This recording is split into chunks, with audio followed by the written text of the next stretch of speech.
What is up, ladies and gents? It's your boy Jermaine Event, main on MMA, and today we are checking out a video from VampiricLegz, and it is about the GFL, ladies and gentlemen. The GFL is over before it started. And you know, when they came back and announced that the GFL was happening, I was like, oh, I remember they announced this a few years ago or a couple years ago, and then it just didn't happen. But actually, this same guy announced a different company, which was the WFL, and then that never happened, but then it was rebranded as the GFL. All right, so when I was confused, like, oh, I thought that league was going to start years ago, but it was like, oh, it pretty much went through the same thing that were happening here, that we didn't have a draft for the WFL as far as I remember. I don't think there was a draft. There was no, oh, Tony Ferguson is leaving the UFC so he can go fight for this promotion that might not even happen. But I don't know. It's interesting. Let's see what VampiricLegz has to say about GFL, and I'll react throughout and at the end, ladies and gents. Is dead. My disappointment is immeasurable and my day is ruined. Let's break down the demise of the Global Fight League. Man, you just knew this wasn't going to end well. Everything was too good to be true, and there were so many moving parts. So many things that needed to go right for the GFL to be successful, and they just got stomped down at every possible turn. The announcement had great media coverage and widespread appeal, and everybody was talking about it, but for the wrong reasons, as it was memed to absolute death. By every available metric, the draft was also a disaster. Yeah, From terrible. the contracts, to the venues, to the funding, which we'll get to in just a second here, the planned logistics didn't make any sense to begin with, so in practice, they were never going to succeed. Shout out to Mike Russell on Twitter. I completely missed this when I did my first couple of GFL videos. Aaron Parimi, I've only recently figured out, got sued by Citibank for $43,000 in credit card debt. That was just last year. And then this year, he wanted to be an investor. That was just 2 years ago in 2023. And then he signed on late 2024 into 2025 here. He's the main investor that hasn't fulfilled his investment obligations. He's the reason the event was canceled when it was. As of recording, we are about a month and a half away from the original dates of the first event, so they probably had to put down a deposit for the venue, finalize some contracts for event staff, AV guys, lighting, broadcast stuff, and Parimi isn't answering the phone, or he's deflecting, or whatever it may be. Darren Owen is scrambling, and in a last-ditch effort, he frantically is calling up everybody he knows, trying to find more investors, drum up capital. Last we heard of him, he was in Miami at a bunch of business conferences, I believe that was just this weekend, trying to swindle? Is that the right word? Yeah, trying to swindle some investors. It sucks for a lot of the fighters because they had to worm their way out of pre-existing deals like Greasy Don's Grasp in the PFL, a couple of other smaller promotions and such, to get to the phenomenal promised land of the GFL. In the PFL season, they have a guaranteed 2-fight contract and then a chance at $500,000. Oh Lord, inflation hit the PFL Grand Prix. But now, they've wasted 4 to 6 months of their career, depending on when they signed. And a lot of that is, again, for these older fighters who have time not quite on their side. They're wasting a large chunk of their already dwindling fight shape, large chunk of their remaining career. It's not great. A bunch of people left the PFL, left other organizations, weaseled their way out of the UFC like Chris Weidman did. He's effectively burnt that bridge. So now all these guys have limited choice. I don't know if he's burnt the bridge because he was just doing the UFC 314 pre-show. So he still works with the UFC in some capacity. I'd imagine Chris Weidman probably gets another fight in the UFC. They can either get down on their hands and knees and beg Greasy Don to let him fight in the PFL again, but they probably can't get in this season because it's starting right about now. Everything's basically been finalized. They would have to come in as an alternate, which is based on a spot opening. So tough luck, Chuck. Or they have to wait till next year, and some of them don't have that kind of time going without income for that long. Or instead of MMA, they get pushed to an MMA alternative. Tony Ferguson to the Dirty Boxing Championship, Tyron Woodley to BKFC Ice Wars, or Luke Rockhold might have to go back to selling shitty chains. A fate worse than death. The media, fighters, and larger industry reaction to the passing of our dearly beloved GFL has been pretty mixed. Ariel Helwani, who broke the initial news of the cancellation, is now the first person to officially call time of death. Helwani broke the news about the GFL's inception WFL. 3 to 4 years ago in, I believe, 2021, when it was still being called It was the 4 years WFL, ago. and GSP was involved. And then they got sued by an actual WFL that was another, I believe, European promotion that took their name or whatever. Crazy times, folks. Wow, he was I didn't know there about and he that was part. pro WFL, and then he was pro GFL. The news of the rebrand and the GFL as we know it broke in December of 2024. Ariel had Darren Owen on his show, and he was sucking him off big time. Maybe not sucking, but he was for sure fondling. And now Ariel has done a 180, and he said, I never said it was going to be great. I said it was probably going to be dead on arrival and probably doomed to fail. And I let the good, the bad, the ugly on my show. Those are his exact words. I watched his YouTube video on it. But he didn't ask those tough questions to Darren Owen then. He said things after the fact. Same with Mike Heck of MMA Fighting, who did a town hall. They asked a lot of questions, and Darren Owen had some okay answers, some subpar answers as well. But largely, they didn't shit on him. They didn't press the issue. That's more of my problem. Oh, I'm not saying that Ariel never said that it wouldn't work. I'm saying that he didn't push hard enough, or as hard as he could have, as probably the biggest media member in the sport. And because of Helwani's feud with Dana White, that's been going on for almost a decade now, can you believe it? He is for any other organization that can stick it to the UFC. He's angry, right, that Bellator isn't good. He's been arguing with Don Davis recently. He's sad that the GFL isn't working out and that other companies are bad, because he wants to really put his hat in that ring, and he wants to put his support behind someone to really just stick it to Dana and say, I can be a good media member, I can be the official home of the PFL or whatever. But they all just stink so much to where it kind of just gets to him, right?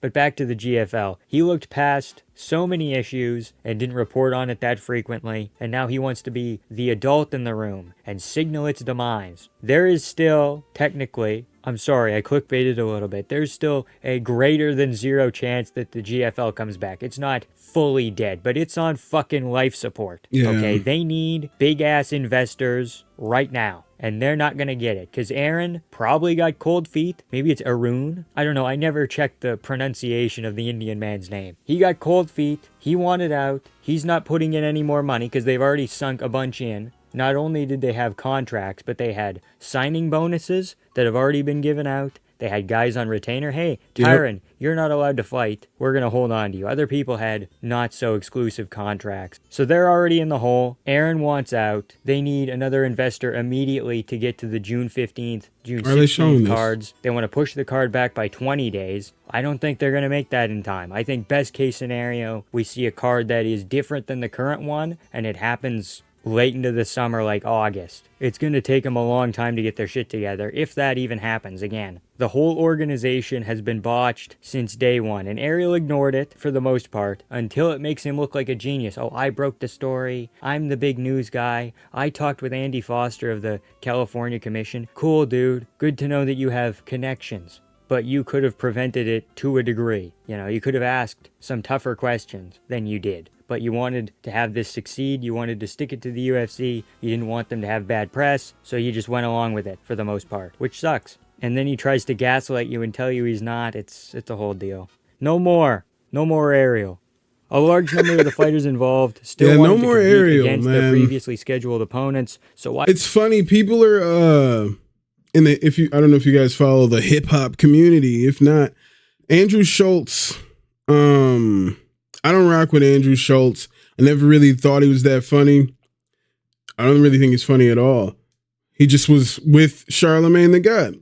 All right. He talked about his desires to sexually assault Kendrick Lamar, which was weird. And then Ariel Helwani shortly after, all right, had like an hour and a half segment with Andrew Schultz to support that. And I mentioned if you guys follow the hip hop community, because one of our stars, one of our legends, Nori, recently had Andrew Schultz on his podcast, and people were like calling Nori a sellout, blah, blah, blah. I feel like you can't give Ariel Helwani any grace here for having Andrew Schultz on his show for an hour and a half. Is he going to be like, oh, I didn't realize he was talking about how he wanted to sexually assault Kendrick, and the only thing Kendrick could do is decide if it's consensual or not, right? This is what Andrew Schultz was saying, and he puts that guy on his show for an hour and a half. That's gross, and we got to get rid of Ariel Helwani. I wouldn't be entirely surprised if someone else swoops in, they have the money, they step in, and use this as a launching platform. They basically take their contracts, maybe pay them a little bit less, but try and keep all the same people together in the matches. Because I don't want to see most of these people fight. About a lot of the matchmaking. I don't want to see Gustafsson fight. Honestly, don't even want to see St. Preux. Vince St. Preux. I don't want to see him fight. Honestly, they're fighting each other, and that's a fight I just really don't want to see at all. Who's Marlon Moraes fighting? I don't see him on this card. But I know I don't want to see Marlon Moraes fight. I don't want to see Tony Ferguson fight. Though honestly, him versus Dylan Dennis is like the one fight that I was cool with watching. Dude, Devin Clark is over there? Or whatever is over there. I didn't know Devin Clark was out of the UFC. I guess I did know. I didn't think he was UFC level anyway. But yeah, I was not interested in a lot of these fights. There's a lot of old guy fights. But it is what it is. Dylan Dennis and Tony Ferguson really wanted to fight each other like a surprising amount. Same with Faber Barao. They wanted to. Henderson and Pettis wanted to. A lot of people, they were like really antsy to get some wins back and such. So the matchmaking is already done. They just need someone with a bunch of money to put together an event, even if it's just a one-time thing. So they probably won't make any money unless they get a freak show up at the top. Yeah, freak show. Put fucking Jake Paul on there. Put Logan Paul, because Jake Paul's in the PFL. We'll talk about that in a second. Get Logan Paul's MMA debut up top on Netflix, and get the Tony Ferguson, Dylan Dennis, some other big names on that card. At least save face for some of the big stars. Maybe. I don't fucking know. Again, this is better than nothing, right? Kind of just a one-time deal. Heroes of Wrestling MMA edition, for those in the know. A relatively big gripe that I had with the GFL, personally, was their social media admins. What a bunch of bitches. When the story broke, I reached out to them like a good little boy, and they didn't say anything back, even though I'm the most reputable GFL man to exist. Constantly involving themselves in places they didn't belong, right? Trying to do this millennial Gen Z meme marketing thing where they just kind of throw random shit at the wall to see what sticks, right? Like the Duolingo bird or the fucking Grubhub bullshit, you know what I mean? Where they're like beefing with the Cage Warriors admin, an actual promotion that has been successful and profitable for multiple decades, at least one decade. Involving themselves with Patricio Pitbull and the PFL, talking about how they'd love to sign Josh Emmett, but they're being funny. That, the Fighting Farmer, you're so fucking clever. Guess what? He's not signing for your D- organization. Your fake, not even real D- organization. Oh, look at our fan art. Dude, I could make it in 5 minutes. Yeah. I could make it probably in 2 minutes. On cocaine, I could probably do it in 45 seconds flat. Shut the fuck up, you know? I guarantee you don't get paid enough to be this much of a nuisance. And I'm only kind of new to the Twitter game. But God, it is horrendous out there. And they were not making it any better. They were not as funny as Cage Warriors. They didn't offer enough information as Marcel, my boy, or Benny P, or any of them, you know? They added nothing to my Twitter Benny experience. P. And for that, fuck you, bitch.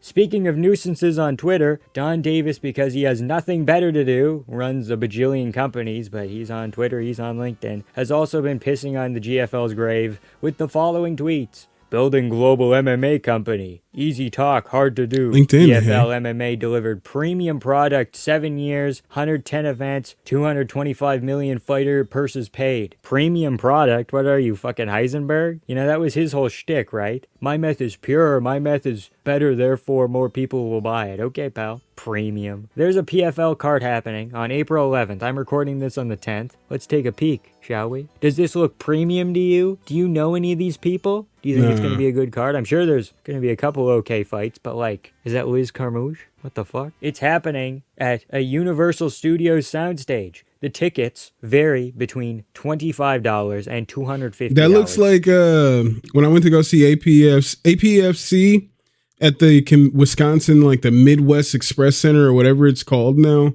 It's like the Bayard Center. Bayard? I don't know how you pronounce it. But yeah, how it's like a little bit of seats around that circle and everything else is back there. Like just rows of seats back there. Interesting.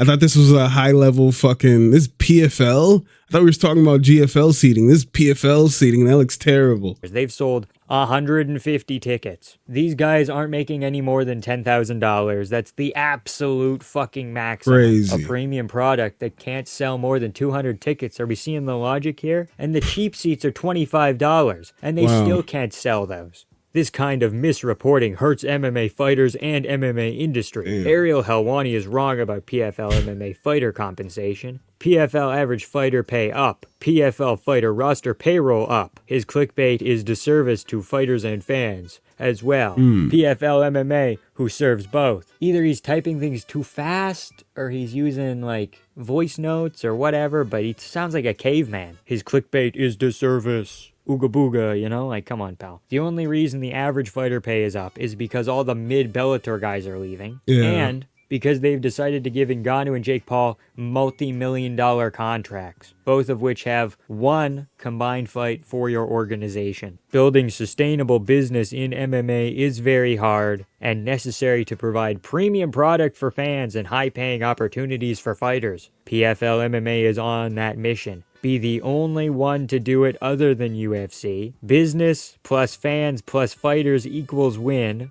Be with us, PFL MMA. PFL fans is weird. An oxymoron. There's no such thing as a dedicated PFL fan. It's an MMA fan who stumbled onto the PFL and said, I have nothing better to do. Facts. I'm not a business guy. Facts. My life and opinions and such are based almost entirely off of vibes. One championship could have done it, and then they ran out of money. Bellator did it for a little bit, competed with the UFC as a solid B-tier promotion for a little bit. Then they ran out of money, and Greasy Don killed them. GFL could have done a couple of things in the space, but they ran out of money. Noticing a pattern? The only thing keeping the PFL afloat is investors. Maybe it's becoming more profitable, but make no mistake, without copious amounts of outside money, they would not be here. Kevin Hart? Hart? Still in the red. They can't turn a profit. The UFC is big because it was the first, and they've grown enough to where Kevin Hart owns the PFL. Themselves. He's one of the owners. It's almost impossible to run profitable MMA. Dana White had to be cutthroat and come up with a bunch of schemes